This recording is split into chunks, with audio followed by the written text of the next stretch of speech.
औज़ुबिल्लाहिमिनश्शैतानिर्रजीम बिस्मिल्लाहिर्रहमानिर्रहीम। Welcome to Stars Academy Lahore Ghulam Qadir campus. Dear students, कैसे हैं आप सब लोग। और आज मैंने बहुत ही इम्पॉर्टेंट आप लोगों के साथ एक गाइडलाइन शेयर करनी है, नॉट एन इंफॉर्मेशन। ये आप सब लोगों के लिए गाइडलाइन है, वो वाले स्टूडेंट्स जो कि यूनिवर्सिटी में एडमिशन लेना चाहते हैं। क्योंकि एक दो केसेस यहाँ पे हुए हैं कि पेरेंट्स ने आके मेरे साथ ये मसला डिस्कस किया है।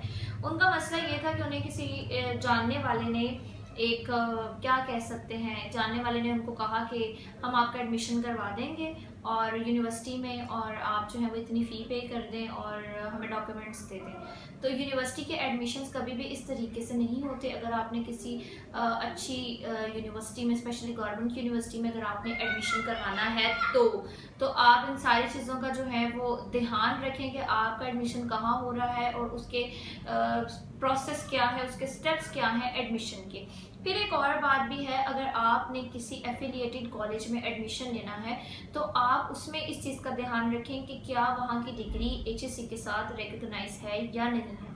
इवन अगर आपको कोई इंजीनियरिंग में एडमिशन करवा रहे हैं, आप कहीं पर एडमिशन किसी कॉलेज में, यूनिवर्सिटी इंजीनियरिंग कॉलेज में एडमिशन लेना चाह रहे हैं, तो आपको ये चीज़ देखनी पड़ेगी कि वहाँ की डिग्री क्या PEC के साथ रिकग्नाइज है, अटेस्टेड है या नहीं है। PEC क्या है? Pakistan engineering council. क्या पाकिस्तान इंजीनियरिंग काउंसिल उस पर्टिकुलर कॉलेज को या इदारे को एक्रेडिटेशन देता है या नहीं देता। एक्रेडिटेशन का मीन है कि आपको PEC का स्पेशल नंबर, इंजीनियर्स का स्पेशल नंबर आपको इशू होगा या नहीं होगा।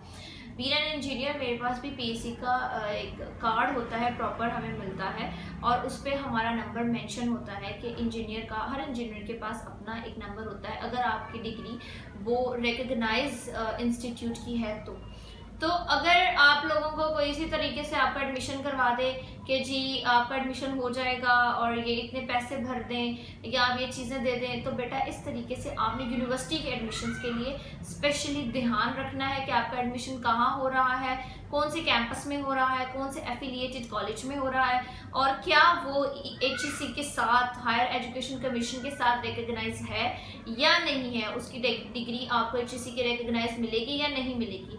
अगर आपको degree just a piece of paper मिल जाए या एक सर्टिफिकेट मिल जाए तो उसको कोई फ़ायदा नहीं है। आप उससे ना आगे एडमिशन कहीं ले सकेंगे, ना आप कहीं अच्छी जॉब पे, गवर्नमेंट लेवल की जॉब पे अगर आप अप्लाई कर सकेंगे। इवन अगर आपने किसी अच्छी जगह लाइक आर्म फोर्सेस में भी जाना है तो वहाँ पे भी आपकी डिग्री देखी जाती है कि क्या आपकी डिग्री HEC रिकग्नाइज कर रही, HEC से रिकग्नाइज है या नहीं है। इवन अगर आपने कोई इंजीनियरिंग के डिपार्टमेंट का टेस्ट देना है तो वो आपसे कहेंगे कि आप पहले अपना कार्ड लेकर आए, अपने आप कार्ड की कॉपी लगाएं, आपका PEC नंबर क्या है। जस्ट लाइक PEC नंबर, इसी तरह डॉक्टर्स का भी आई थिंक PMDC नंबर होता है, पहले तो PMC था, PMDC नंबर होता है उनके पास भी। तो ये सारी चीज़ें कहीं पे भी एडमिशन लेने के लिए बहुत ज़्यादा ज़रूरी हैं।